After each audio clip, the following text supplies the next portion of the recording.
वर्ष तक हम स्वस्थ रहकर और आनंदपूर्ण मन से जीवन यापन करें, हमारी वेदों की ये वाणी है। जीवेम शरदा शतम, 100 वर्ष तक जिए यानी दीर्घ आयु हो। 100 के स्थान पर 110, 120 हो जाए या 90 रह जाए तो 100 के वर्ष के समान ही हो गई। लेकिन जितना दीर्घ आयु जीवे, स्वस्थ रहकर जिए, तन और मन स्वस्थ हो और सानंद हो। मन स्वस्थ सानंद हो, तन सकुशल हो, तभी हम आत्मचिंतन कर सकते हैं, परमात्म चिंतन कर सकते हैं, समाज की सेवा कर सकते हैं। जीवेम शरदा शतम, वेदों की ये वाणी और हम लोगों की ये कामना आज कम से कम उन 2 करोड़ नर नारियों के लिए है जिनका जन्मदिन आज हो रहा है। संसार की संख्या, विश्व की जनसंख्या 7 अरब के लगभग है। इसका अर्थ ये हुआ कि इस समय इस संसार में 7 अरब के लगभग लोग जी रहे हैं। साधारण गणित के अनुसार लगभग 2 करोड़ लोगों का जन्मदिन वर्ष में प्रत्येक दिन होता है। आज भी किन्हीं लगभग 2 करोड़ लोगों का जन्मदिन इस संसार में, देश में, दुनिया में, जहाँ तहाँ मनाया जा रहा होगा। अगर आज आपका जन्मदिन है तो आप 2 करोड़ में एक हैं। 2 करोड़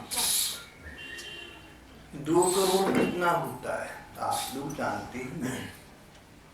मेरे विचार से हरियाणा प्रदेश की आज की जनसंख्या लगभग 2 करोड़ होगी। उनमें से एक हम हुए अगर आज हमारा जन्मदिन है। फिर ध्यान देने की बात एक अन्य है। जन्मदिन है, 2 करोड़ लोगों का जन्मदिन है, उनका नाम हमारे स्मरण पथ में कहीं नहीं है, लगभग कहीं नहीं है। और जिन लोगों का नाम हमारे स्मरण पथ में है, वे लोग उन 2 करोड़ लोगों में से नहीं है जो आज इस संसार में जीवन यापन कर रहे हैं। वो तो इससे पुरानी हो गई।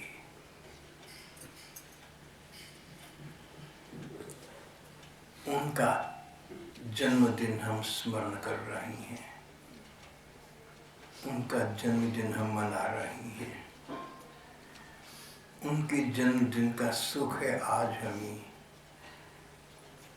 उनके जन्मदिन से हमें उनके जन्म और जीवन से प्रेरणा और प्रोत्साहन प्राप्त हो रही है, सुख और संतोष प्राप्त हो रहा है।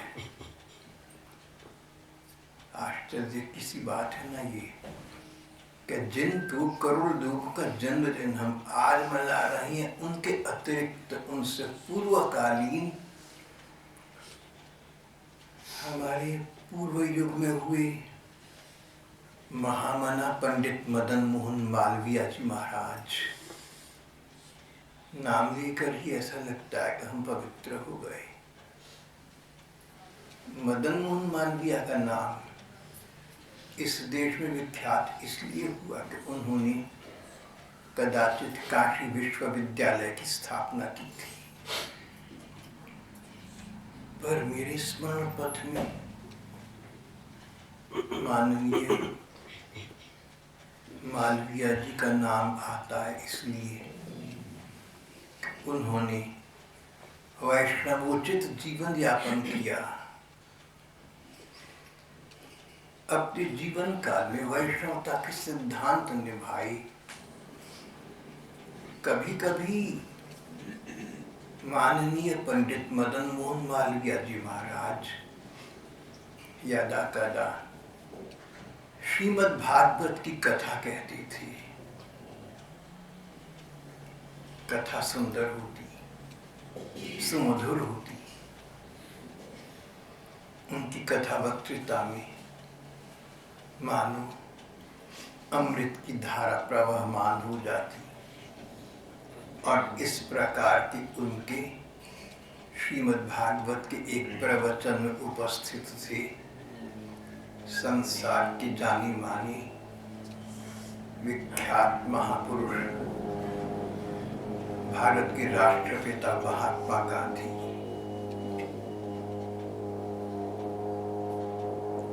महात्मा गांधी ने माननीय मालवीय जी महाराज से भागवत की कथा सुनी।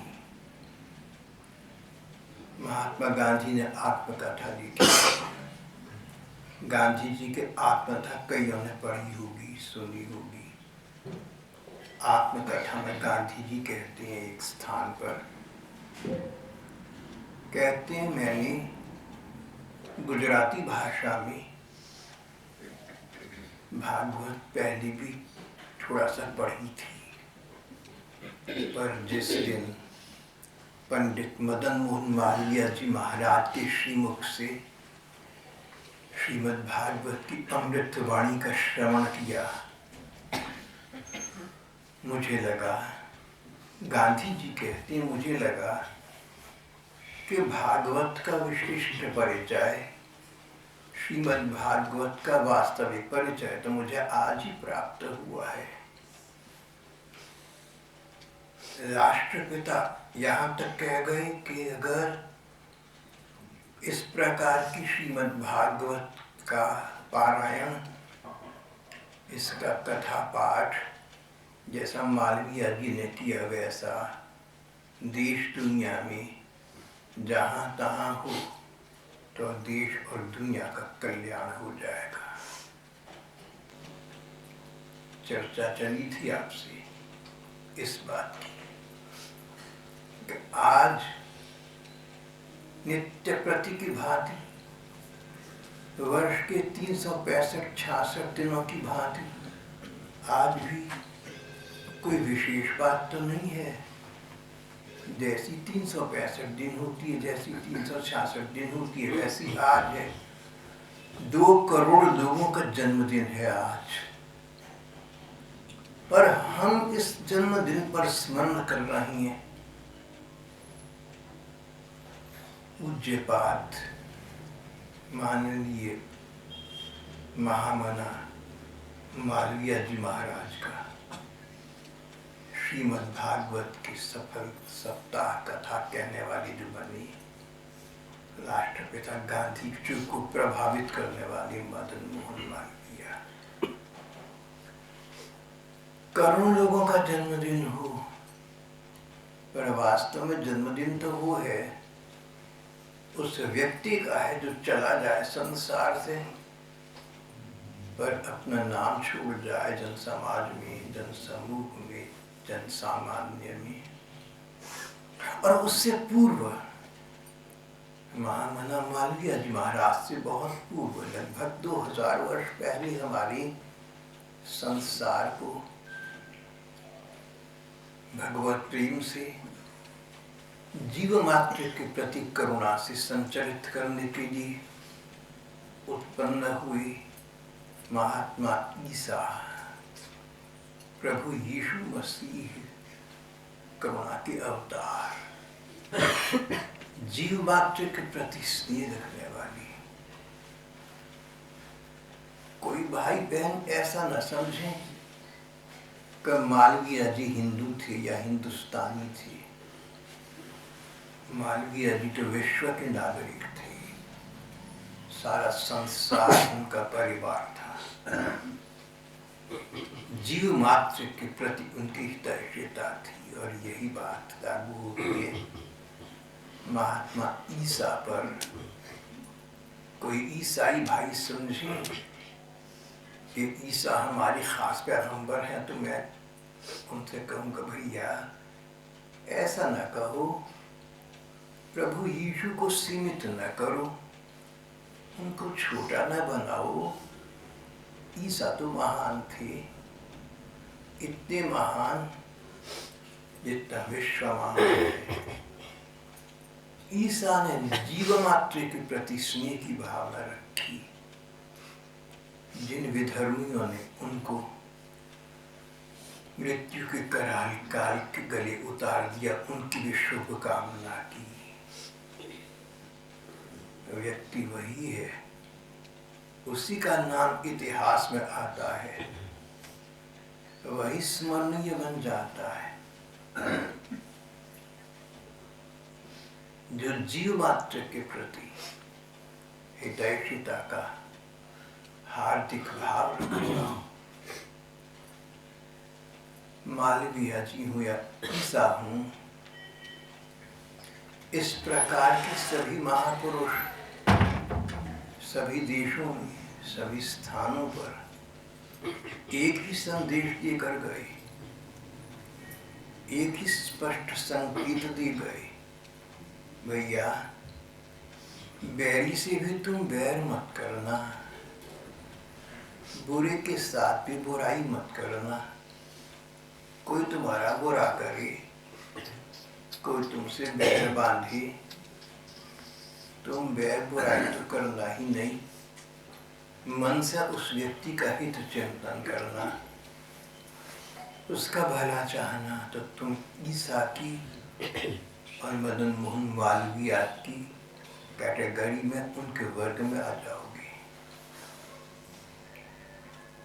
उन्होंने यही किया था, इसीलिए हमारी प्रेरणा स्रोत बनी, इसीलिए उनसे हमें प्रोत्साहन प्राप्त होता है, इसीलिए उनका हम जन्मदिन मनाते हैं, उनका स्मरण करते हैं। कदाचित उनके पद चिन्हों पर चलकर हम भी वैसे बन जाएं। Lives of great men all remind us we can make our lives sublime and depart and leave behind us footprints on the sands of time. Footprints that perhaps another sailing o'er thy solemn name soon us shall take heartily. ऐसे महाजन बन जाओ, ऐसे मालवीय जी बन जाओ, ऐसे ईसा बन जाओ कि अपने पद चिन्ह छोड़ जाओ, हमारे पद चिन्हों पर चलकर, हमारे नक्श कदम पर चलकर उदीयमान पीढ़ियां, आने वाली पुश्तें जीवन का लाभ प्रदान कर सकें, प्राप्त कर सकें, संसार को रहने योग्य बना सकें। आज का संसार जैसा देखते सुनते हैं, ऐसा लगता नहीं कि रहने योग्य है। इसमें क्या है ऐसा जो हम सुखपूर्वक रहेंगे? जहाँ देखो कष्ट, कठिनाई, विघ्न, बाधाएं, प्राकृतिक प्रकोप और आपदाएं, आकस्मिक दुर्घटनाएं, कुदरत का कहर, ये सब दुनिया और इनसे परे और इनसे ऊपर पारस्परिक मतभेद और वैमनस्य, निर्दयता और नृशंसता की बात है। मानव होकर भी हम अमानवता की चर्चा, अमानवता का वाण व्यवहार करते हैं, मानवीयता का नहीं करते। And much it grieves my heart to think what man has made of man. सैकड़ों वर्ष पहले प्रकृति के प्रेमी कवि वर्ड्सवर्थ ने ऐसा कहा था, तब ऐसा कहा था, much it grieves my heart to think. दिल को दुख होता है ये देख कर के हम कितने अमानव हो गए हैं। वर्ड्सवर्थ आज जीवित होती तो उनका तो शायद हृदय की गति रुक कर हार्ट फेल हो जाता। कितने बरस पहले भारतेंदु हरिश्चंद्र ने कहा था, हा हा भारत दुर्दशा लिखी ना जाई।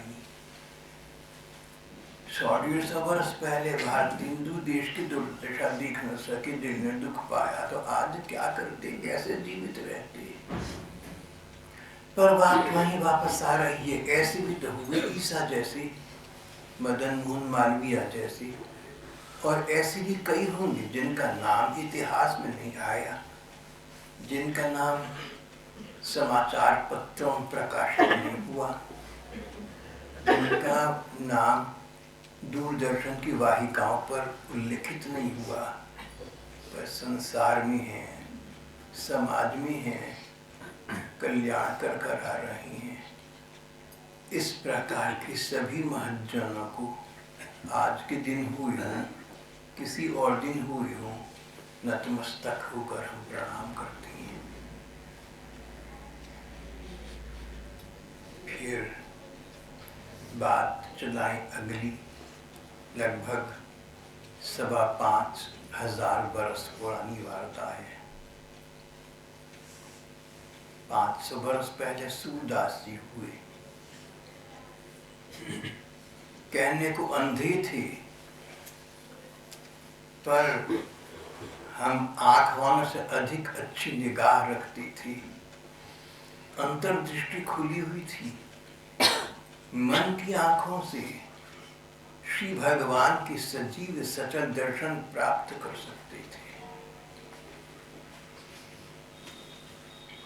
ऐसे सूरदास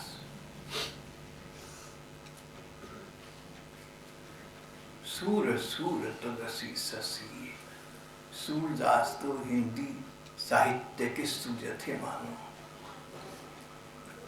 सूरदास जी ने एक पद में कहा कि 5,500 वर्ष पहले जब भगवान कृष्ण का अवतार हुआ था, तो उनकी माँ ने, उनके पिता ने, मैया बाबा ने, यशोदा जी ने और नंद बाबा ने उनकी पहली वर्षगांठ मनाई।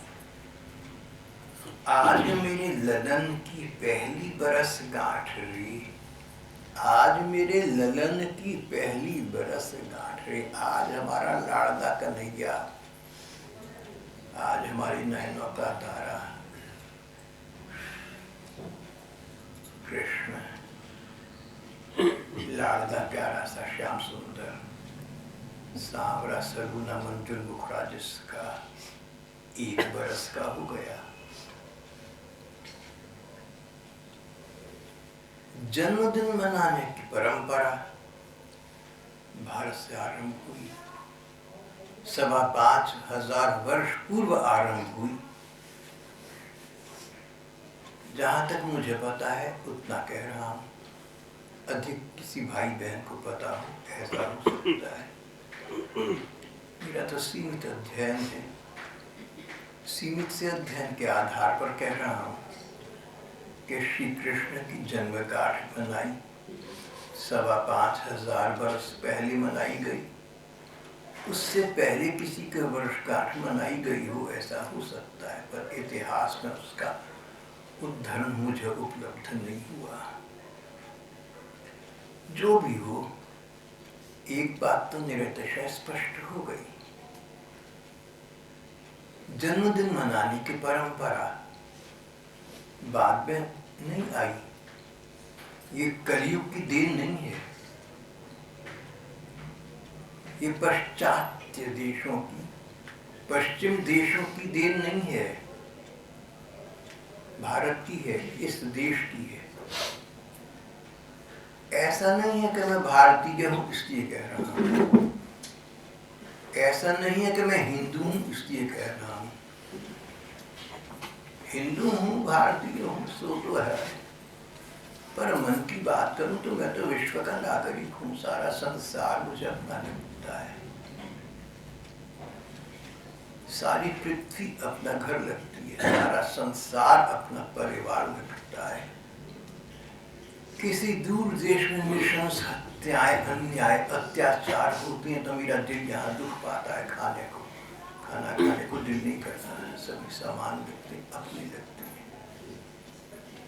पर जब आपसे ये कह रहा हूं कि वर्षगांठ मनाने की परंपरा का शुभारंभ इस देश से हुआ, तो एक ऐतिहासिक सत्य का विवेचन कर रहे हैं।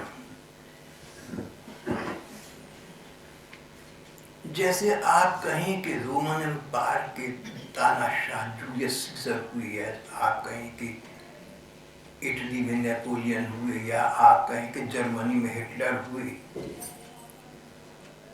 या आप कहें कि रूस में अलेक्जेंडर द थर्ड वहां के तानाशाह हुए, तो ये सब आप इतिहास कह रहे हैं। आपका निजी संबंध कुछ नहीं है। आप न निंदा कर रहे हैं न स्तुति कर रहे हैं, आप तो जो हुआ सो कह रहे हैं, इतिहास की समीक्षा कर रहे हैं। इसी प्रकार इस ही दृष्टिकोण से मैंने आपसे कहा कि जन्मदिन मनाने की परंपरा इस देश से आरंभ हुई, श्री कृष्ण के समय से आरंभ हुई।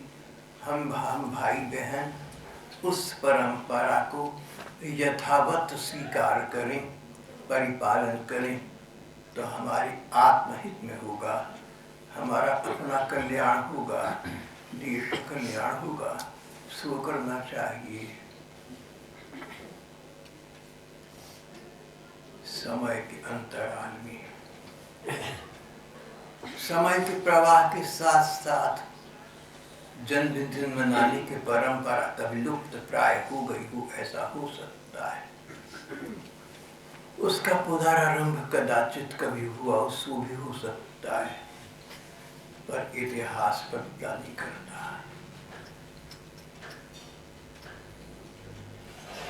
एक कहावत पढ़ी थी, Even God, the omnipotent, cannot change the past. परमात्मा भले ही सर्वसमर्थ हैं, लेकिन इतिहास को, अतीत को और पूर्व काल की घटनाओं को या व्यक्तियों को बदल तो नहीं सकते। सो तो जैसे थे वैसे रहेंगे।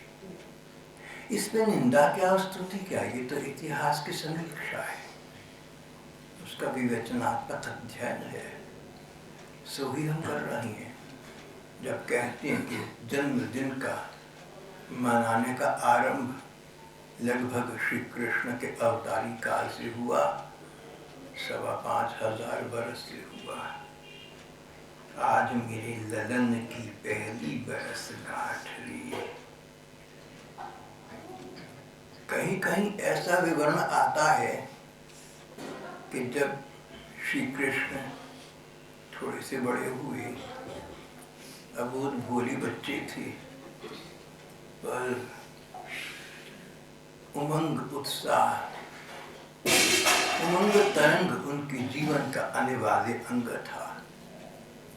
तो उनके मम्मी पापा, उनके माता पिता, भैया बाबा, यशोदानंद बाबा उनका जन्मदिन मनाते तो बहुत प्रसन्न होते। यशोदानंद बाबा ये बात भूले रहते थे कि कृष्ण भगवान है, हमारा लाडला लाल है, हमने इसको जन्म दिया, हमने इसको पाला पोसा, इसका नाम रखा, बच्चा है हमारा, हम इसको अच्छे संस्कार देंगे। अच्छे संस्कार बच्चों को दोगे तभी अच्छे नागरिक बनेंगे। न संस्कृतम प्रमीवीत, बच्चों के अच्छे संस्कार डालना और उन संस्कारों को जीवित रखना है। न संस्कृतम प्रमीवीत, अच्छे संस्कारों को समाप्त न होने देना। श्री कृष्ण का अबोध शिशु थे, जब भोले बालक थे, भले ही चंचल वृत्ति के थे, वांदरी वृत्ति के थे, पर भोले थे। जन्मदिन मनाया जाता, जन्मदिन पर भैया बाबा कहते, कन्हैया प्रातः काल जल्दी उठना, भैया ब्रह्मवेला में उठना। अरुणोदय से पूर्व की वेला में बाल कृष्ण को उठा देती, सुबह सुबह ब्रह्मवेला में उठना, ब्रह्मवेला में, अरुणोदय की वेला में। अभी आपके ऊपर का आकाश उगने वाली सूर्य की लालिमा से थोड़ा थोड़ा लाल हुआ हो, हल्का हल्का। अरुणोदय की वेला, उसमें उठ बैठना। वातावरण शांत होगा, प्रशांत होगा, स्निग्ध होगा, एकांतिक होगा। तन मन मस्तिष्क तरोताजे और स्फूर्तिपूर्ण होंगी। कोई भी स्वस्थ कार्य कर सकोगी, उसके लिए अरुणोदय की वेला है। जन्मदिन का आरंभ अरुणोदय की वेला से आरंभ करना। परदेसी मत बन जाना कि हम तो रात को 12 बजे टेलीफोन करते हैं।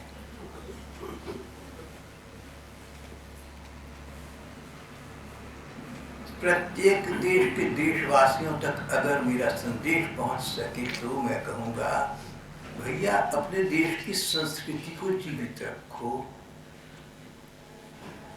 तुम भारत में हुए भारतीय बने रहो। हर देश का जलवायु और प्राकृतिक वातावरण, वायुमंडल अपने अपने स्थान के अनुसार होते हैं। अंग्रेजी अंग्रेजों की भाषा भी है और अमेरिका की भाषा भी है, दोनों का उच्चारण अलग अलग है। अब तो इस प्रकार के शब्दकोश आते होंगे, आते हैं, जिनमें दोनों प्रकार के उच्चारण दिखे जाते हैं। अमेरिकन, इंग्लिश, अलग अलग उच्चारण है। जैसे मुंह की बनावट, मुख के अंदर की बनावट, नस नाड़ियों की, जिह्वा की, तालू की बनावट अमेरिका की है, वैसे इंग्लैंड की नहीं है, हमारी नहीं है, देश की बिल्कुल भी नहीं है।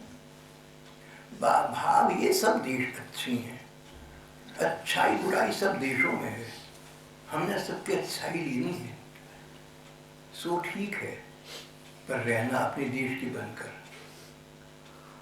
सब महिलाएं तुम्हारी हमारी माँ ही, तुम्हें कौन सी कम है? जितनी माताएं हैं सभी किसी न किसी बच्चे की माताएं हैं, हमारी तरह उनके बच्चे हैं। हमारी सब माएँ हैं, लेकिन पहली माँ अपनी जन्मदात्री माँ को मानना। अपनी जन्मदात्री का अपमान करके दूसरी महिलाओं पर भागना होगा तो अशोभनीय हो जाएगा। अपनी देश की संस्कृति का ध्यान रखो। अपनी विरासत की परंपरा में जो सुख समृद्धि प्राप्त हुए हैं उनको पुनर्जीवित रखो। हमारी तिथियां रात को 12 बजे आरंभ नहीं होती, ब्रह्म वेला में आरंभ होती हैं, अरुणोदय की वेला में आरंभ होती हैं। सुबह का समय लगभग 4 बजे समझ लो, शांत एकांत परमात्म चिंतन के लिए सुयोग्य समय। अपने उस समय का लाभ क्यों ना उठाओ? रात के अंधेरे में क्या करोगे 12 बजे? प्रातःकालीन प्रकाश में अपने जीवन को प्रकाशित कर लो, अपने जीवन का आलोक को उद्दीप्त करो, और ये आलोक शिखा चिरंतन रहे, नित्य नवीन बनी रहे, चिरस्थायी हो, जीवन शुभ हो जाए, अपने लिए हो जाए, औरों के लिए हो जाए, सबके लिए हो जाए। इस प्रकार की मानसिकता का निर्माण करो, इस प्रकार की मनोदशा बनाओ। इसका शुभारंभ अरुणोदय की वेला ही में हो सकता है। ये देव वेला कही गई है, ये देवताओं का समय माना गया है।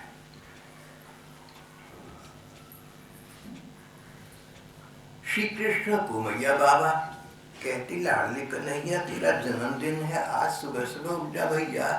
प्रातःकाल अरुणोदय की वेला में उठा दी थी, फिर कहती चलो जाके स्नान करके आओ। हमारे देश में स्नान को बड़ा महत्व दिया गया। कौन करता है कौन नहीं करता है सो बात नहीं है, लेकिन दुनिया में उचित सिद्धांत है सो ये कि सुबह सुबह स्नान करना है। स्नान के पश्चात कई बार गरमा गरम हलवा मिलता कन्हैया को खाने के लिए, कभी मिश्री मिलती, कभी मक्खन मिलता, कभी गर्मा गर्म हलवा मिलता। कृष्ण भगवान है, इस तथ्य से अपरिचित माता पिता जो हलवा देते, जो उनको मिठाई देते, माखन देते, मिश्री देते, जो मिष्टान्न देते, उसमें तुलसी के दो दल, तुलसी के दो पत्ते पड़े होते। भाव ये कि भगवान का भोग लगा हुआ है। अरे सुबह सुबह खाने मत बैठ जाओ, भगवान का प्रसाद ग्रहण करो, भगवान का भोग आरोगो भैया, जिह्वा का स्वाद लेने के लिए नहीं, अपने मन को, अपने प्राणों को, अपनी अंतरात्मा को संतृप्त करने के लिए प्रातः काल मीठा मुंह करो, लेकिन भगवान के भोग से करो, श्री भगवान के प्रसाद से करो। तो भगवान का वो प्रसाद तुम्हारे लिए आशीर्वाद बन गया। फिर मैया कहती कन्हैया भैया, लाडले प्यारे, बाबा के पांव छुओ भैया, पिताजी के चरण स्पर्श करो। जन्मदिन हो या नित्य प्रति का जीवन हो, बच्चों को ये अभ्यास होना चाहिए कि बड़ों को गुड मॉर्निंग, हेलो, क्या है ये सब। शायद मैं पुराने जमाने का हूँ, शायद, लेकिन मुझे तो ये सब बातें जचती नहीं है। और इस पर आलम ये कि मुझे अपने क्रोध को रोकना पड़ता है, डर के मारे। आसपास के भाई बहन कहते हैं, हम तो आपके बारे में लोगों से बड़ी बड़ी बातें कहते हैं, भाई सब तो क्षमाशील हैं, भाई सब तो प्यार करते हैं, और आप क्रोध करके दिखाएं। मुझे क्रोध नहीं कर देती थी, देखिए। चल, तो सुबह सुबह श्री कृष्ण को भैया कहती, भैया बाबा के नंद बाबा के पिताजी के पांव छू कर आओ। घर में और बड़े बुजुर्ग हैं, उनके पांव छू कर आओ। बलराम जी की माँ रोहिणी मैया वहीं रहती थी, उनके चरण स्पर्श करके आओ। और घर में बड़े बूढ़े थे, उनके चरण स्पर्श करके उनसे आशीर्वाद लो। ये नहीं कि जब सुबह को सोकर उठे, घंटा 2 घंटा हुआ, आंखें खुली तो बोले, अंकल आपने मुझे ग्रीट क्यों नहीं किया। क्या है, क्या सिखा रहे हैं आप बच्चों को। ये बच्चे आपके साथ आपके बुढ़ापे में क्या करेंगे। आप क्या चाह रहे हैं कि बच्चे आपके साथ आपके बुढ़ापे में करें, जब दांत नहीं रहेंगे, आंखें काम नहीं करेंगे, कान काम नहीं करेंगे। तो ये बच्चे क्या बर्ताव देंगे आपको। और तुम बच्चों को बुरा कहो, पहले तो बुराई सिखाओ, फिर उनको बुरा कहो और अपने दिल को दुख दो।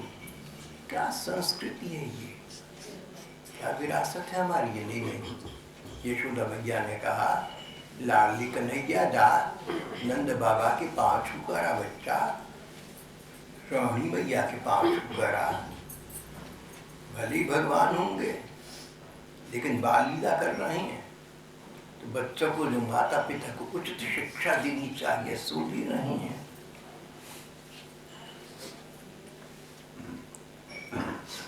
और फिर उस जन्मगांठ के दिन, जन्मदिन के लिए एक नया पीतांबर मिलता, नया कपड़ा मिलता, नया वस्त्र मिलता। उसे पहनकर बाल कृष्ण अपनी बाल सखाओं के बीच खिलाते, देखो नया कुर्ता पहना है।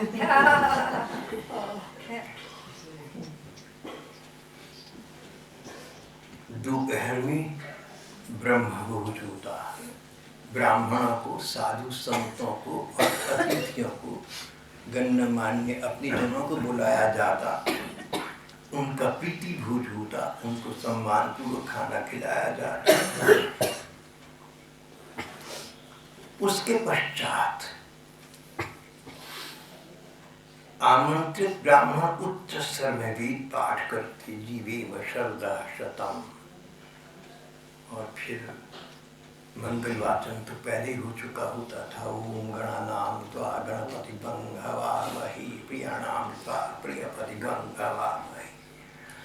मंगलम भगवान विष्णु मंगलम गरुड़ध्वजम मंगलम पुंडरीकाक्षम मंगलाय तनोहरि। ओम शन्नो देवी यजुष्टये आपो भवन्ति पीतये। ये वेद मंत्र आपने पढ़े सुने होंगे, जाना था। मेरे से अधिक सुने होंगे, क्योंकि मुझे तो समाज के उत्सवों का पता नहीं है, लेकिन आपने तो बहुत उत्सव ऐसे देखे होंगे। वेद वाचन होता, मंगल वाचन होता। उसके पश्चात जब वेदवादी ब्राह्मण का भोज हो गया, ब्रह्म भोज हो गया, बड़े बुजुर्गों का अतिथियों का भोज हो गया, तो फिर इष्ट मित्रों का प्रीति भोज होता। सब सहर्ष प्रसन्नता पूर्वक उमंग और उत्साह के साथ गीत नृत्य संगीत इत्यादि का सुखद आयोजन करती। ये था हमारा देश का चित्र जो उस समय था, और कहीं कहीं कदाचित आज भी चल रहा है। एक स्थान पर हमारी भारत के एक वर्तमान लेखक ने कहा कि हम जन्मगांठ पर दिया जलाती हैं, मोमबत्तियां बुझाती नहीं। हम अपने जीवन को आलोकित करते हैं, भविष्य को उज्जवल बनाती हैं।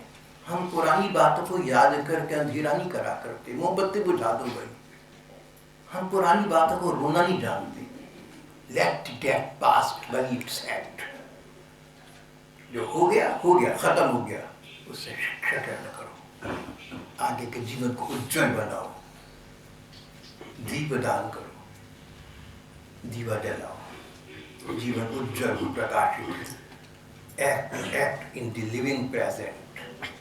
वर्तमान में जीना सीखो तुम, पुरानी बातों को याद करके मत रहो।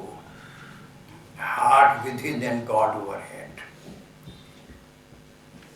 कर्तव्य के प्रति हृदय को पूरा लगा देना, निष्ठापूर्वक कर्तव्य कार्य करना, सेवा कार्य करना, और याद रखना गॉड ओवरहेड, भगवान का वरद हस्त तुम्हारी कंधे पर है, उनका संरक्षण तुम्हें प्राप्त है। वे तुम्हारी रक्षा करेंगे, वे तुम्हारी सहायता करेंगे। अंग्रेजी की एक कहावत मुझे बहुत अच्छी लगती है, God helps those who help themselves. अपनी सेवा तुम करो, अपने कर्तव्य कार्य करो, तो भगवान भी तुम्हारी सहायता करेंगे।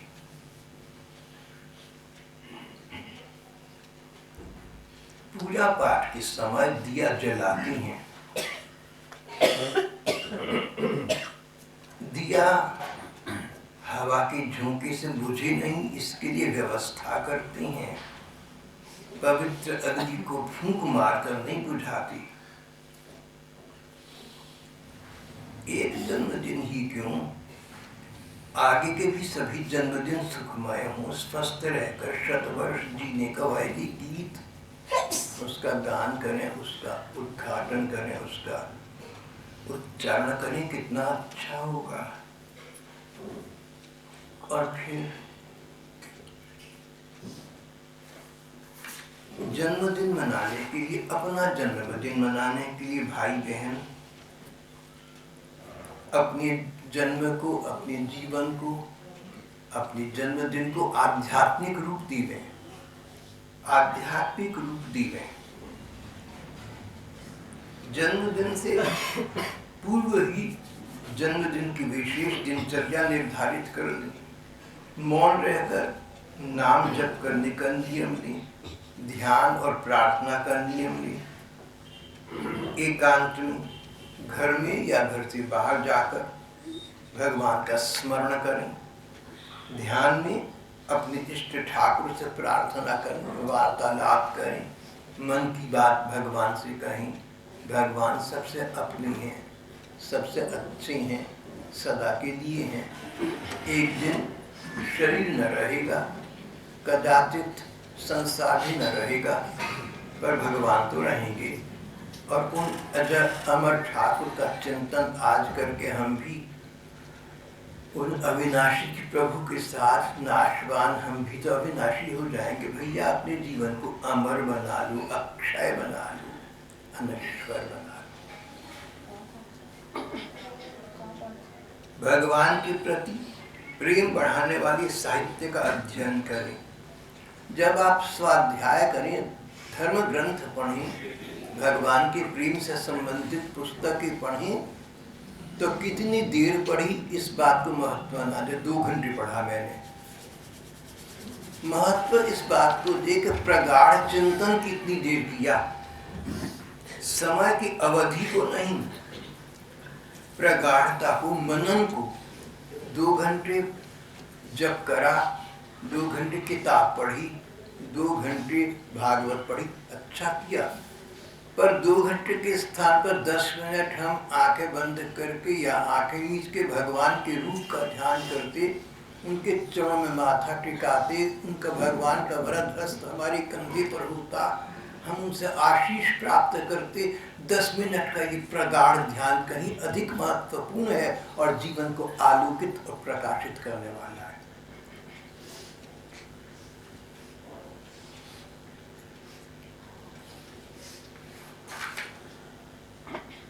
यदि जीवन में कोई सद्गुरु या संत हो तो दिन में जितना शीघ्र उन्हें सुविधाजनक हो, अपनी सुविधा नहीं देखनी।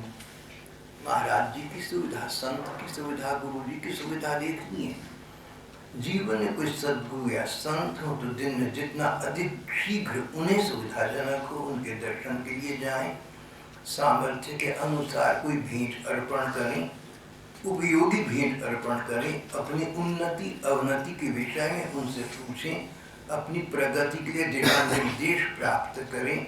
आगामी समय में उनके अनुसार चलने का संकल्प लें और संकल्प निभाएं। घर पर सत्संग का आयोजन करें, इष्ट मित्रों को बुलाएं, उनसे प्रार्थना करें कि आपको कोई भजन या स्तुति बोलें। संत वाणी व सिने संगीत में अनेक हृदय स्पर्शी प्रार्थनाएं और भजन मिल जाते हैं, उनको बोलें। नाम कीर्तन करें, नृत्य करें तो भगवान को रिझाने के लिए करें, दूसरों को दिखाने के लिए न करें।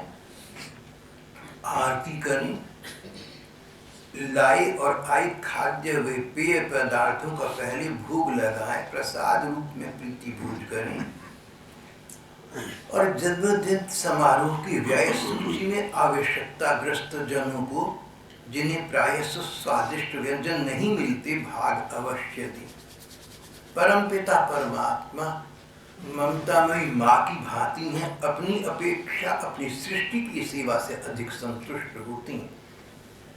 London free press journal Ontario Canada के अप्रैल 1993 के पहले पेज पर समाचार छपा है, जिसमें लिखा है कि कनाडा में चीन देश की एक 6 वर्षीय बालिका ने अपने जन्मदिन पर 6 वर्षीय बालिका ने, चाइल्ड चीन देश की थी, निमंत्रण भेजा जिसमें लिखा था आप उपहार न लाएं, थोड़े से पैसे चाहे ले आएं। $75 के लगभग चंदा उसके पास एकत्रित हुआ। उस बच्ची के सहेलियों ने मित्रों ने भेजा। अपने से कम भाग्य वालों को, the less fortunate than us, उनकी सहायता करने वाली एक संस्था को अपने वो पैसे भेज दिए। बहुत बाद में मुझे इंग्लैंड, अमेरिका और कनाडा के कुछ अपने जनों ने बताया कि वहाँ पर ऐसी संस्थाएं हैं जो इस प्रकार के पैसे लेती हैं और ठीक लोगों के प्रति वितरित कर देती हैं। हो सकता है हमारे देश में भी ऐसी कोई आयोजन, कोई संस्था हो तो उसको करना चाहिए, और नहीं तो कहीं पर अंधे बहन भाई हों, कोढ़ी बहन भाई हों, उनके प्रति हम कुछ करें। बड़े बड़े जो संतों के आश्रम, उनमें दान देना व्यर्थ है, वहाँ तो दानी लोग बहुत आ जाते हैं।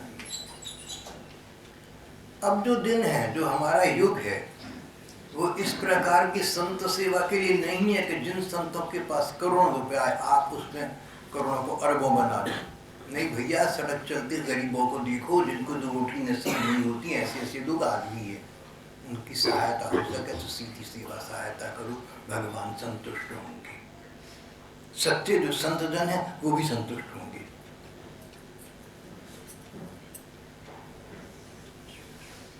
एक धारणा ये है, जन्मदिन पर किसी को हम शुभ आकांक्षा संदेशित करें तो कहेंगे अजी जीवन का एक दिन तो कम हो गया। दोबारा कहूँगा, जीवन का एक वर्ष तो कम हो गया। हमारे देश की ये परंपरा नहीं है। हमारी परंपरा ये कि अगर भगवान का हमने थोड़ा सा भी कभी स्मरण किया तो एक ना एक दिन भगवान हमें मिलेंगे। वो हमारे जीवन का सर्व सुंदर दिन होगा और वो दिन एक वर्ष समीप आ गया। इसलिए हम जन्मदिन मनाते हैं कि भगवान को मिलने का जो समय नियत है वो हमारी समीप आ गया है।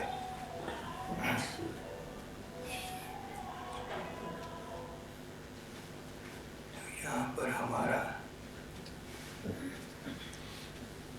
आज का ये पाठ प्रसंग समाप्त होने से पहले एक बात, बच्चों को भी आप इस प्रकार के संस्कार दें कि जन्मदिन अवश्य मनाएं, पर हो सके तो अपनी भारतीय संस्कृति के संस्कार उनमें डालें, जिससे आगे जाकर बच्चे बड़ों का सम्मान करना सीखें। माता पिता बूढ़े हो जाए तब भी उनको अपने पास रखें, उनकी सेवा करें, अन्य बुजुर्गों की भी करें, समाज की करें। बच्चों के जन्मदिन पर ऐसा मनाएं कि ऐसे संस्कार पड़ें कि बच्चों का भविष्य उज्जवल हो और उनके साथ बड़े बूढ़ों का भी जीवन आदर और स्नेह के साथ संपन्न हो। आज का पाठ प्रसंग हम यहाँ समाप्त करते हैं।